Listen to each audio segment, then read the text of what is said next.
Welcome to the 7th lecture on the theory of spectrophotometry. We are still continuing our discussion on the spectrophotometry, and today we will examine the quantitative aspects of spectrophotometry. In the last class I had shown you this slide, that is, spectrophotometry is based on the measurement of the fraction of light of a given wavelength transmitted or absorbed as it passes through solutions contained in a transparent cell. Beer-Lambert's law quantifies this phenomenon. So, what is Beer-Lambert's law? In physical terms, we can say that Beer-Lambert's law states that the rate of decrease in the radiant power of the incident radiation as it passes through an absorbing medium is proportional to the radiant power of the beam as the concentration of the absorbing species increases arithmetically. That means, if you take a substance and increase its concentration, the radiant power would become less as it passes through the solutions which are more concentrated. Then similarly, Lambert's law relates the same way, in the same way to the thickness of the absorbing medium. That is, if you take the absorbing medium in 1 centimeter cell and 2 centimeter cells, the absorbance should be naturally much more than in the 2 centimeter cell than in 1 centimeter cell, because the path is doubled. So, how is it correlated? It states that the rate of decrease in the radiant power with increasing thickness of the absorbing medium is proportional to the radiant power of the beam. So, we have two laws which are very similar to each other. One relates to the decrease in the radiant power with increasing concentration, another is related to the decrease in the radiant power, same phenomenon, but with increasing path length. Now, we can combine these two laws, and if we combining these two laws, it is easy to understand that the intensity of the emitted light decreases exponentially as the concentration and thickness increase arithmetically. So, it is very simple. Let us try to derive this Beer-Lambert's law from the fundamental principle. Here what I want you to do is, here I want you to think of a box which contains an absorbing solution. Incident radiation is P0 as it passes through the solution, and part of it is absorbed depending upon the concentration of the absorbing species as well as on the thickness of the transparent absorbing medium, and what comes out is P, that is radiant power. So, we have two parameters, one is incident power, that is P naught, another is P, and the length is given by B. Now, I am going to consider a small portion of this absorbing species of thickness dx and concentration S. So, if we take a look at it, you have to consider a beam of parallel monochromatic radiation with power P naught passing through a transparent cell having a path length of B containing an absorbing medium. Let a cross section of the block having an area ds and thickness dx contain dn number of absorbing species on which photon capture occurs. That is, the beam P naught is going to pass through dn number of molecules in a section containing thickness dx. The power of the beam entering the section Px must be proportional to the number of photons per unit area. Let dpx represent the radiant power absorbed within this section. Now, what we are considering, dx is there, dn is there, ds is there, and then we have dpx is the radiant power that is absorbed.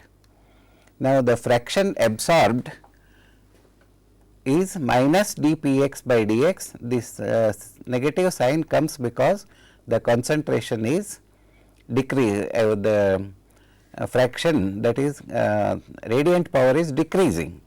So, it must be equal to the ratio of the capture area, so that to that of the total area. Therefore, we can write minus dpx by px is equal to ds by s. The term ds represents the sum of the capture areas for particles within the section, which in turn is proportional to the number of absorbing species or particles.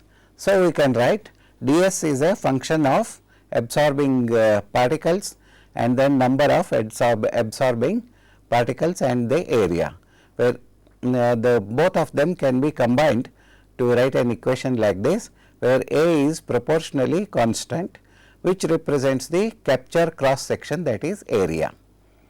Now, you can integrate this, and over a period, over a range of p naught to p, the power decrease is from p naught to p. So, you are integrating in this area, and then the number of molecules are also in this area 0 to n.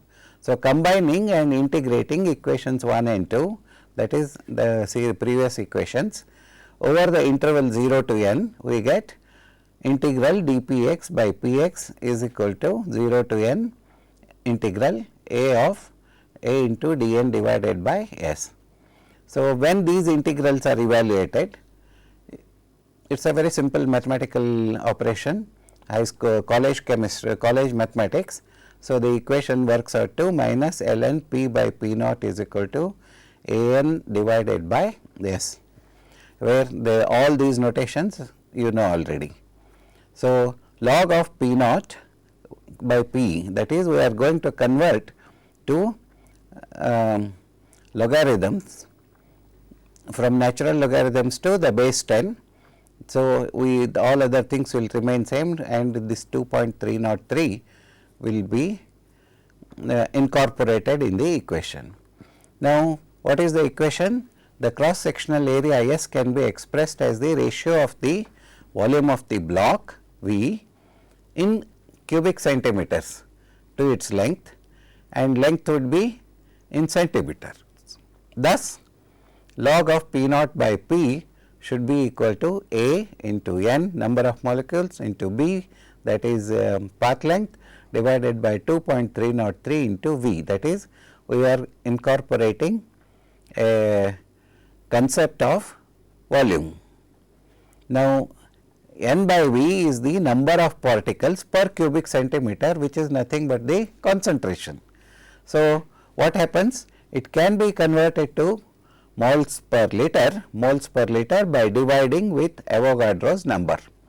Very simple operation, number moles is equal to number of particles divided by 6.023 into 10 raised to 23 particles per mole. So, now look at this equation. The concentration C in moles per liter is given by this figure, n by 6.023 into 10 raised to 23 moles and 1000 centimeter cube per liter divided by total volume of the sample. So, that gives you 1000 n divided by 6.023, all other things will remain the same, and this will be n by V, but the units are going to change now to moles per liter.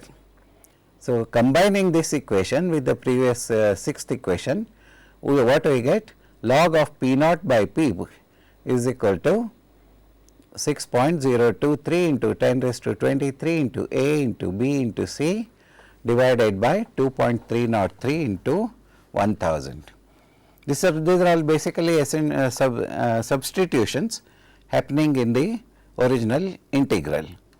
Now, all the constants in the previous equation, that is 6.023 into 10 raised to 23 is one constant, 2.303 is another constant, 1000 is another constant, and B is a constant, and all these things you can convert it into a simple number, that is log of p naught by p is equal to epsilon B into C, that is equal to A, that is absorbance.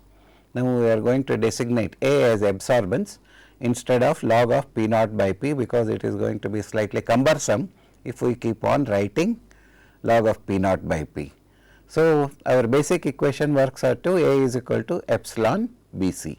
This equation represents Beer-Lambert's law as it is known popularly.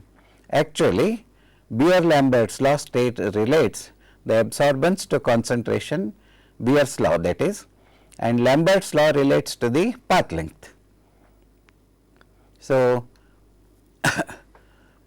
if we measure the transmittance, then it should be T is equal to P by P naught, that is the amount of radiation that is transmitted. So, that absorbance should be an inverse function of log of 1 by T, that is negative log of transmittance. The proportionality constant in this equation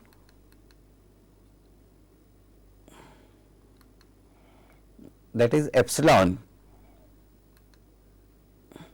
in equation 10 is called the molar absorptivity if the concentration is expressed in molar concentration and B is in centimeters. Molar absorptivity has units of liters, moles inverse and centimeters inverse. So, this entity we are going to discuss quite a lot further, and if you plot absorbance versus concentration, what type of figure you should be getting? You should be getting a linear curve, that is absorbance versus concentration in grams per liter, and it will be a straight line curve with a slope of A into B, because A is a constant of proportionality, B is a constant. So, A is equal to ABC, that is the concentration is linearly related to the absorbance so long as your path length remains the same.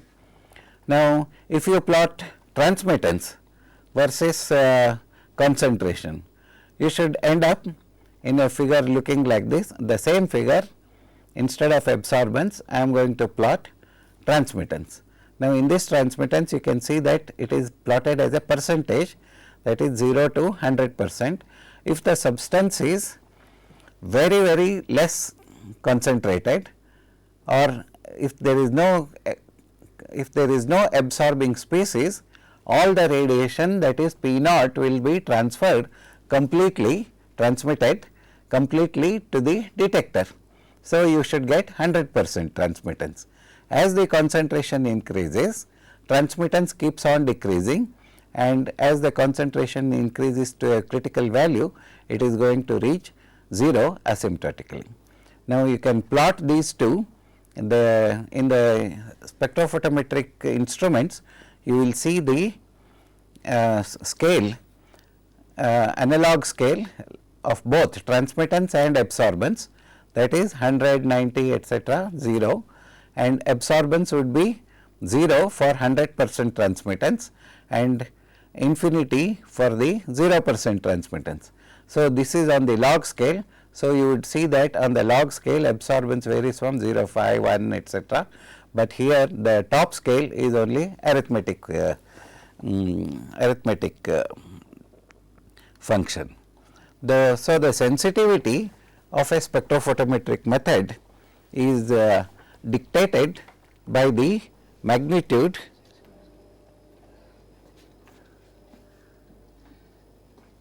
So, the sensitivity of a spectrophotometric method is dictated by the magnitude of the molar absorptivity, that is epsilon, and the minimum absorbance that can be measured with the required degree of uncertainty.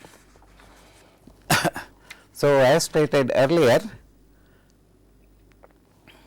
molar absorptivities are of the order of about 10⁴ to 10⁵. These things permit the determination of microgram concentrations of the analyte in ppm level, that is in ppm, or in exceptional cases nanogram quantities also. Now, let us take an example here, that is the molar absorptivity of 110 phenanthroline is 12,000 liters, moles inverse, centimeters inverse, and minimum detectable absorbance is 0.004, that is the instrument limit. Now, if this is we take a 5 centimeter path length, that is the sample we take in a 5 centimeter cell, then the minimum concentrations that can be detected is A is equal to epsilon Bc, and so C is A divided by epsilon B, and 004, these are the numbers. When we put them, we can determine 6.66 into 10 raised to minus 8 grams per liter, that is less than micrograms. So, this is the power of atomic molecular absorption spectrometry. Generally, you remember that we have discussed that A is equal to epsilon Bc should result in a linear curve, and it is not always that you will get a linear curve. Deviations from Beer's law are more rule than exceptions. So, generally almost all colored substances absorbing in the UV visible range follow Beer-Lambert's law or Beer's law only up to a particular concentration. That is, above the particular concentration, it will no more be linear with respect to absorbance. Therefore, absorbance is linearly related to the path length only up to a particular concentration. At higher concentrations, what happens? The curve dips towards the x axis or y axis depending upon some of the experimental conditions, and the curve does not follow linearity. So, these deviations we can group into 3 classes. One is real deviations, another is instrumental deviation. Instruments can also cause some problem to make the response non-linear, and then there is another possibility that is chemical deviations. Sometimes different chemical reaction may take place producing different colors, and other aspects of the chemical deviations we will see later, that is after some time. Now, what is real deviations? Real deviation is basically, what we want to tell you is Beer-Lambert's law is a limiting law. That means, only at very very low concentrations Beer-Lambert's law should theoretically hold good. At high concentrations, solute-solvent, solute-solute interactions or hydrogen bonding etc. can affect the charge density of the analyte environment and hence its absorptivity. So, at limiting concentrations, the absorptivity changes according to the expression is as shown here, that is A is equal to that is absorbance, and absorbance is true absorbance multiplied by n by n square plus 2 whole square, where n is the refractive index of the solution. That means, if the concentration increases, n is also going to increase, and we have to replace A is equal to epsilon Bc. In that, we have to replace the epsilon value corresponding to change in the refractive index. So, up to 10 raised to minus 3 molar concentrations, the refractive index remains relatively constant. But at higher concentrations, as the refractive index increases, obviously departures from the Beer-Lambert's law are observed.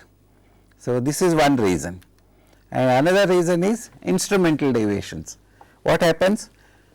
Instrumental deviations include polychromatic radiation. Remember that we have been discussing the instrumental parameters. What does Beer-Lambert's law say? If a beam of monochromatic radiation is passed through the substance, then the decrease in the intensity is proportional to the concentration as well as path length. Now, it is rarely that you will get a monochromatic radiation in any instrument. So, what you will end up is due to polychromatic radiation, and these polychromatic radiations are nothing but the desired wavelength plus some other unwanted wavelengths what you are getting out of the instrument. So, this polychromatic radiation is not conducive for good Beer-Lambert's law. You should try to be as near the monochromatic radiation that is required for the analysis. Another thing is stray radiation. Stray radiation means white light wherever you put the instrument in the lab or outside or in the field or somewhere else, whatever you do, the instrument cannot act as a black body. That means there will always be some amount of radiation coming from the sources which are not identified as coming from that of the intensity source. So, the source, all the radiations that come out from the other sources are known as radiations. So, for good Beer-Lambert's law to follow, you need to have minimum stray radiation, and the stray radiation approximates from 1 to 5% in various instruments. And third one is mismatched cells. That means you must follow measurements using two cells. One cell is the sample, another cell is the standard. And when you make the measurements, the cells should be having exactly same optical properties. If they do not have same optical properties, the absorbance value is going to change. So, it is always preferable to use matched cells, and 100% matching of the cells is not at all possible. So, you should remember that. Therefore, mismatched cells are always a constant source of instrumental deviations. Another thing is instrumental noise. This instrumental noise arises from various factors such as the source noise, electronics, and line voltage, and so many other things, short noise, and several other aspects which are going to increase the distortion in the absorbance measurement, because in the end everything else is converted into an electric signal, and this electrical signal is subject to line voltage, frequency changes, and other things, etc. So, these are the two instrumental, and you can see I have listed here 3 cases where the category 1 is nothing but ST is equal to K1, that is limited readout resolution. If you do not have a very good scale to read, then you are going to make error in the readout. And for example, if it is an analog meter, you will never know exactly where you are. Inexpensive photometers and spectrophotometers having small meters or digital displays show this kind of problem. And heat detector, Johnson noise, they are there in the instrument, infrared and near infrared. Sometimes dark current and amplifier noise also comes into this, and this is the going to be important in regions where source intensity and detector intensity sensitivity are slow. Now, second case is the noise can come from the photon detector, that is when the light falls on the photon, on the photon detector, suddenly there will be short noise, and this is very critical in high quality UV visible spectrophotometers, and this has to be minimized. Third case is cell positioning uncertainties. You have to put the cells at exactly the same positions. If the position is slightly changed, again the total amount of path length, etc., concentration exposed to the radiation, etc., is going to change, and this is going to cause errors in the high quality UV visible and IR spectrophotometers. And source flicker, sometimes the instrument, the source itself starts flickering. That means it does not give you continuous radiation of a steady intensity. Sometime because of the line voltage, etc., the source will also give more intensity, less intensity, etc., and these changes in the intensity is again going to cause you different kinds of problems, and this is more critical in inexpensive photometers and spectrophotometers. So, there are 3 cases of instrumental noise, and we will discuss noise slightly more later, but here fluctuations are observed even in the absence of radiation. So, when there is essentially zero net current, this is important when the lamp intensity change is low, near the wavelength extremes of the instrument, that is one problem. In case 2 occurs due to short noise, as I have explained to you earlier, that is in the detector, that is photomultiplier tube. In source 3, source flicker noise, cell imperfections as well as cell positioning are the causes. Now, you can see that effect of bandwidth I have put here. Suppose the bandwidth is very less, then you can see it is 1.6 nanometer here. See the spectrum, how sharp it is, and then it keeps on increasing like this. Suppose you increase this slit width to 4 nanometers, then what happens? Suddenly the fine structure is lost and you will see the peaks all the same, but the intensities are all gone bad. So, suppose you increase it to 10 nanometers, see this noise here, the wavelength, a simple curve which has no specific characteristics of the absorbance peak at all.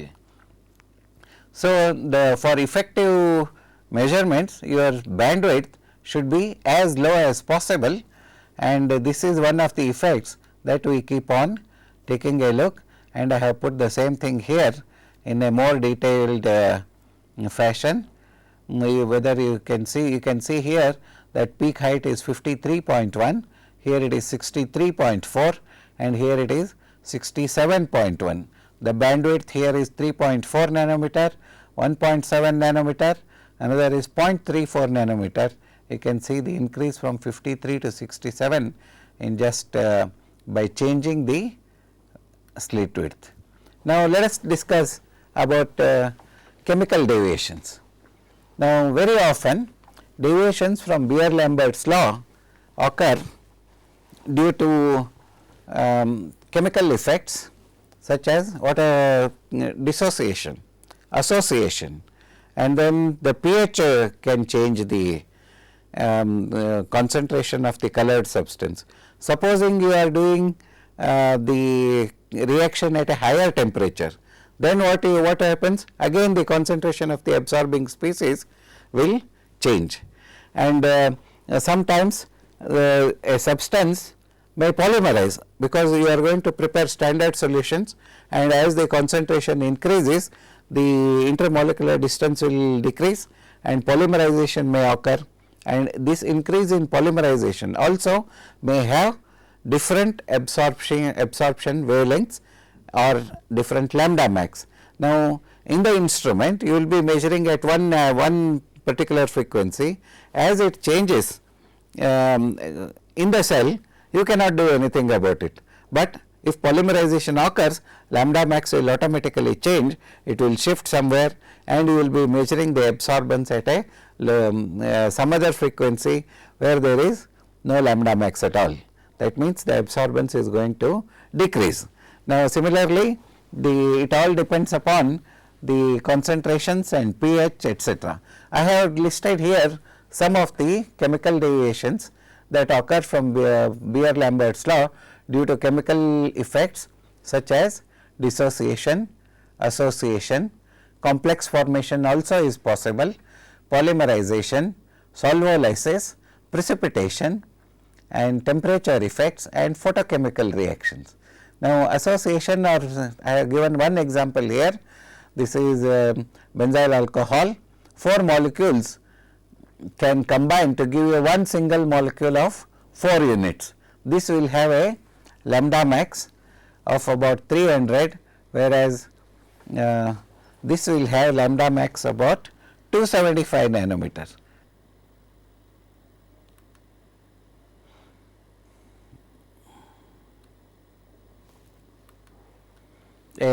An example of dissociation, that is potassium dichromate, that is Cr2O7 minus plus water, that is aqueous solution we are taking, and it forms a chromic acid, 2 molecules of chromic acid which can again dissociate into 2H plus and 2CrO4 minus chromate ions.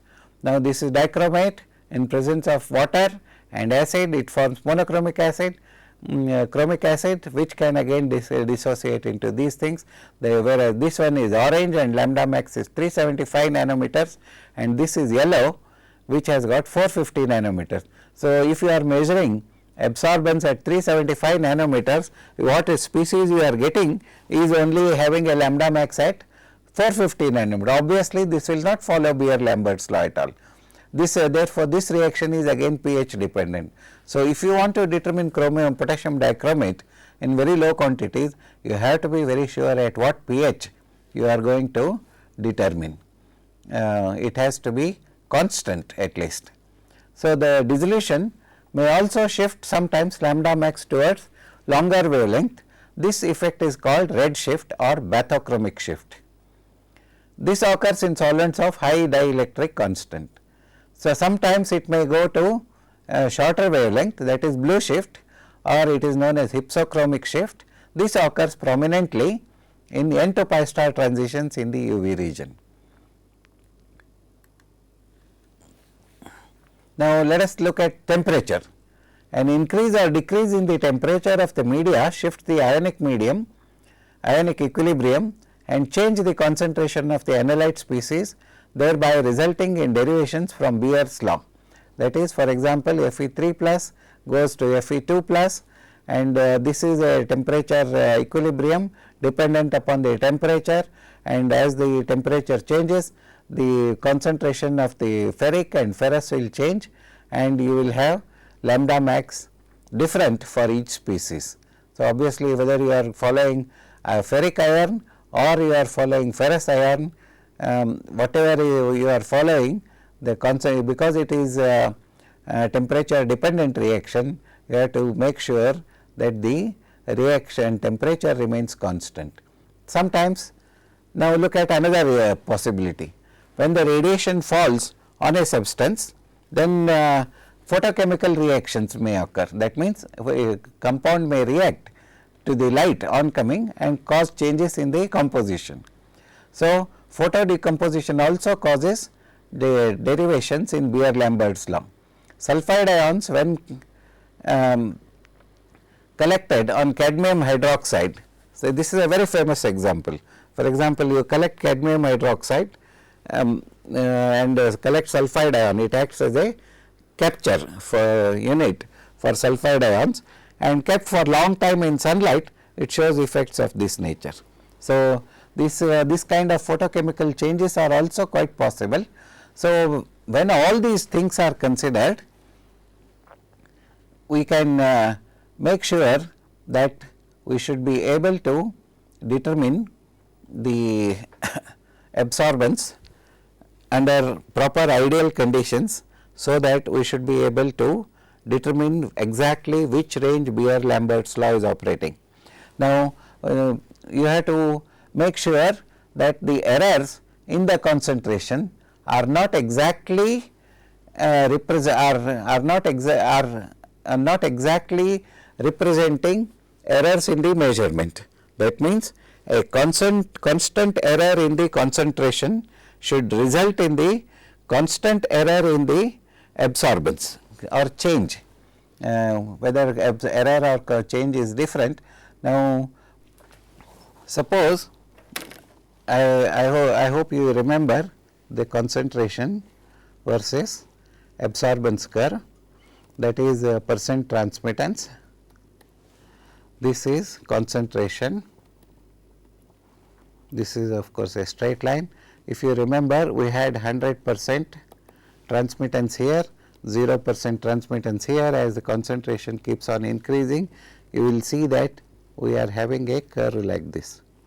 Now, you remember that this is an arithmetic scale.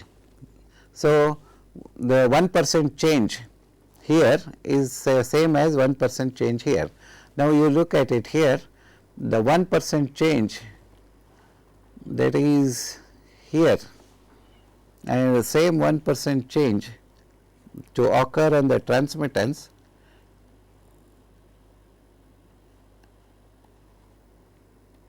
you can see the change that occurs here is much less for the same 1% in terms of concentration, whereas same 1% transmittance on this case in this area represents change large concentration. So, this is actually for good measurement what you need 1% change here should represent 1% change here.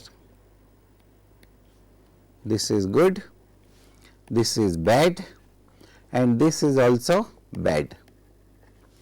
So, this 1% change we do not want, and on the higher side absorbance, on the lower side transmittance, and on the higher side transmittance we do not want this, because we should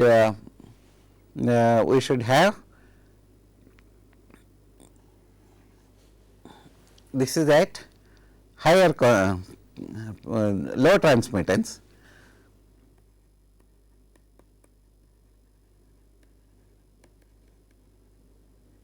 This is at high transmittance.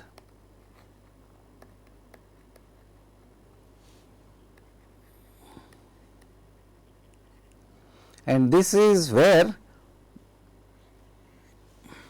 1% change is going to give you a good 1% error change in the concentration. So, this is good. So, this is approximately somewhere between 0.2 to 0.8 absorbance, and this is what I am going to tell you now. So, the relative concentration error at higher concentration is more, relative concentration error in terms of low concentration is also very high. So, when all these factors are considered, the ultimate precision of a spectrophotometric measurement is determined by the instrumental noise. A quantitative analysis should be conducted in such a way that for a given uncertainty in transmittance, delta T causes least uncertainty in concentration. That means, we can express this, the uncertainty of transmittance setting for most instruments varies from 0.01 to 0.002 of the total scale. So, the two extremes represent uncertainty in determining delta P independent of P, that is radiant power, and variation of delta P with respect to the incident radiation because of the short noise, statistical variations in the number of photons that are reaching the detector, and uncertainty in reading the scale, etc., have to be minimized. So, what do? You write a Beer-Lambert's law in a slightly different fashion, that is C is equal to A upon CAB. This A is absorbance, and this A is molar absorptivity, B is the path length, C is the concentration. This you can rewrite 1 over AB log of P naught by P. We are replacing A by P naught P, which is nothing but negative log of transmittance divided by AB. Now, differentiate this equation. What you get is minus 0.434 by epsilon B into dP by P, or dC by dt should be equal to minus 0.434 T into epsilon into B. Now, we can replace epsilon by its equivalent term from the Beer-Lambert's law, and we can rearrange that equation. What we get? dC by C is equal to minus 0.434 by A into dP by P, or dC by C is equal to 0.434 log T divided in log T multiplied by dt by T. Now, when I am explaining, it may look slightly complicated to you, but if you just write down the equations, you will see that these are not very complicated at all. Now, it can be easily seen here that dC by C depends inversely on the product of the absorbance and the transmitted radiant power. So, the transmittance at which the propagation of error is smallest is found by differentiating equation 12 again and set the equation to 0. Now, what happens? D by dP is equal to del dC by C minus dt, this is second differential. So, d by dp p log of p naught by p, and this can be simplified to this second differential, set it to 0. That means, this is one part, this is the multiplication part, that is that has to be that cannot be 0 because of all these are all real constants. So, the other part should become 0, that means log of p naught by p should be equal to 0.434. So, that is absorbance. So, T is equal to corresponding transmittance for 0.434 is 0.368. So, the minimum error then becomes minus 0.434 divided by 0.368 into 434 dt, that is minus 2.72 dt. So, in terms of equations, this is all very fine, but what it actually means for you as a practitioner of spectrophotometry is that a 1% error in transmittance produces 0.27% error on concentration. So, the error should be as less as possible. So, minimum relative concentration error for most modern UV visible spectrophotometers, where short noise predominates, we can show that dt is proportional to the square root of the radiant power. So, you insert these equations and you will get solve it in the same way, differentiate equation and then second d by dp, and then solve, do it second time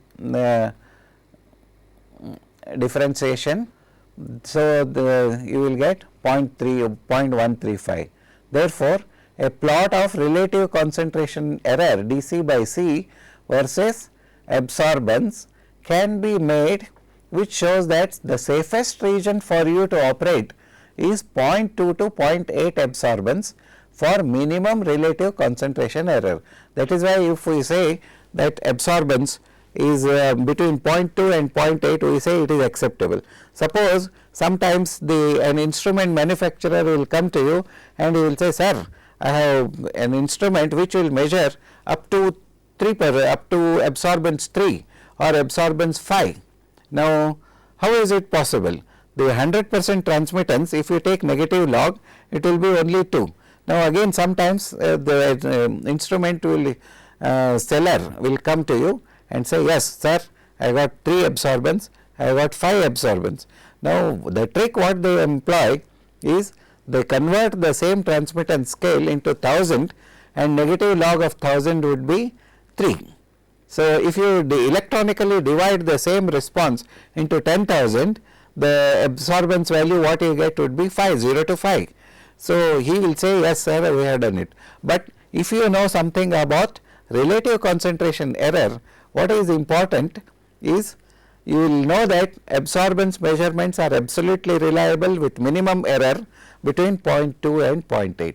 Suppose it is up to 5, it does not make sense. Same thing if the absorbance is 0.001 or 0001, sir, our instrument is so sensitive that it can detect up to 0.0005 absorbance.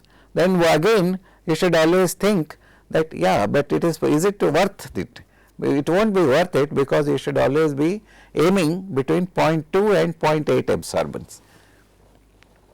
So, this is about the relative concentration error.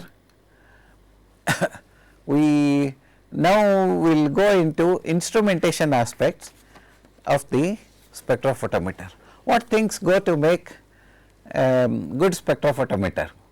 In all spectrophotometry work, you will find a source of radiation, a wavelength selector, a sample container and detector. These are the must. So, optics, electronics and data handling, they are all they all vary depending upon the complexity of the instrument. Now, what is the job of what is the job to be done?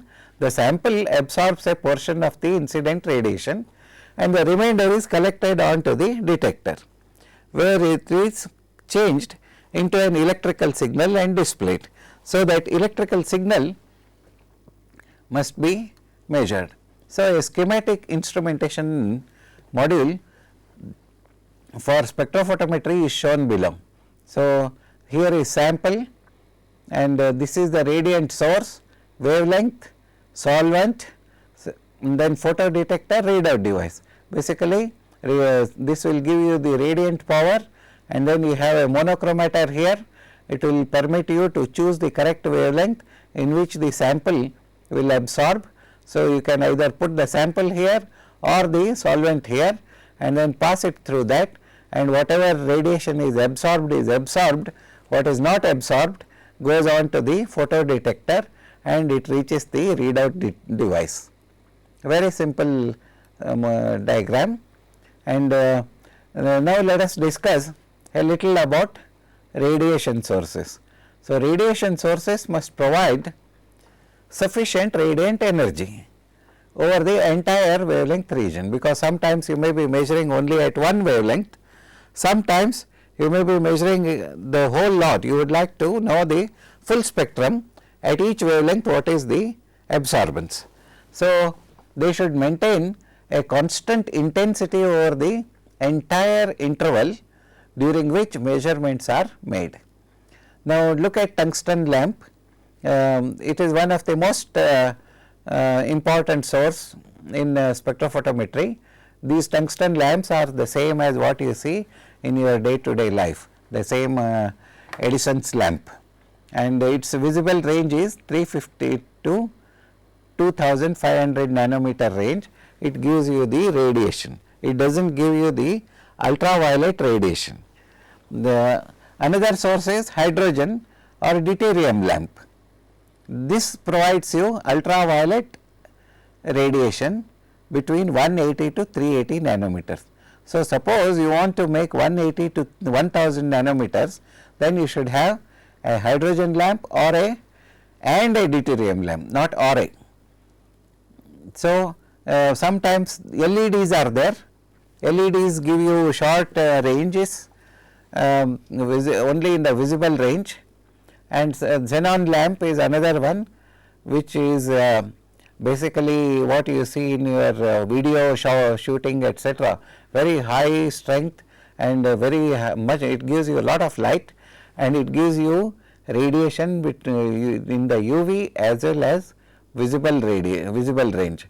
The range is 160 to 900. It actually extends compared to 180, that is hydrogen or deuterium lamp. Mercury lamps will give you some UV lines and continuum visible range. Lasers provide visible specific line range, etc.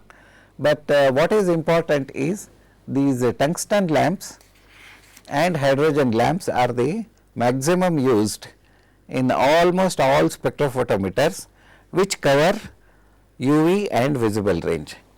The hydrogen lamp is used as a reference lamp and mostly for ultraviolet, and tungsten lamp is used for visible range. In general, what they do is when you cover from 180 to 350 nanometers, hydrogen lamp is on, and then the moment you want to change over to visible range, hydrogen lamp is put off and tungsten lamp will come on. So, they are used in tandem, that is together. Now, xenon lamp is also very useful for 160 to 900 degree centigrade, but again the xenon lamp gives you the problem of overheating. You must have seen in your day to day practice that xenon lamps, they become very hot. So, in the instrument we cannot have very hot systems, because the temperature is going to affect the measurements. Therefore, xenon lamps, whenever you need to use, you have to have a cooling system, so that the xenon lamp does not become hot and the temperatures would be like that. LEDs are for short range, used for very small portable instruments. Now, this hydrogen lamp technical data is something like this. It gives you 0.2 to 5 torrs, 0.5 torrs pressure. It works on low voltage lamps around 410 volts DC, a current regulated power supply is required. Anode is kept close to an aperture which creates an instance ball of radiation of 0.6 to 1.5 mm, that is the slit, that is what you need. Use of deuterium increases the size of the radiation ball and but enhances its brightness, which is measured in candelas per unit area. So, it is approximately 3 to 5 times. Elliptical reflectors collect more than 60%. What you should be doing is you should have an elliptical reflector at the back, so that whatever radiation is falling on the back side is again reflected and again taken to the taken front. Now, meters.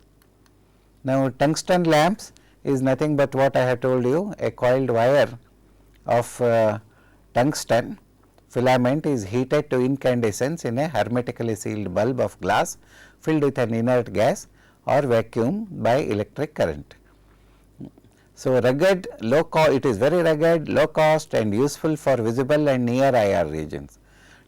Sometimes we use tungsten iodide lamps, that is tungsten mixed with in the bulb some amount of iodine is put by depositing a small amount of iodine inside a quartz bulb that can tolerate higher lamp temperatures of about 3500 degree Kelvin and gives you about 90% output throughout its life. So, we can have a feedback loop within the source power supply that permits a sine wave or square wave or ramp function, which gives very little distortion of the optical signal. Same effect is obtained by pulsing mode of operation. Both the processes unfortunately reduce the lamp life. Now, you can see that the tungsten lamp emits maximum radiation in this infrared region. It is like a black body. So, around 6000 degrees, this is xenon arc, this is tungsten lamp. The maximum intensity of the tungsten lamp is here, whereas in the visible region, this is where you need maximum intensity. This is the small portion that is that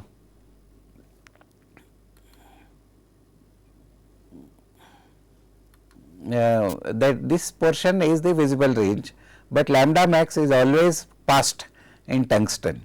So, the only about 15% of the total radiation falls in this range. So, that is not very good, but still it serves lot of purpose using xenon lamp, more than xenon lamp, tungsten and hydrogen lamps. So, these two we can use. We will continue our discussion on the instrument subsequently in the next class. Thank you.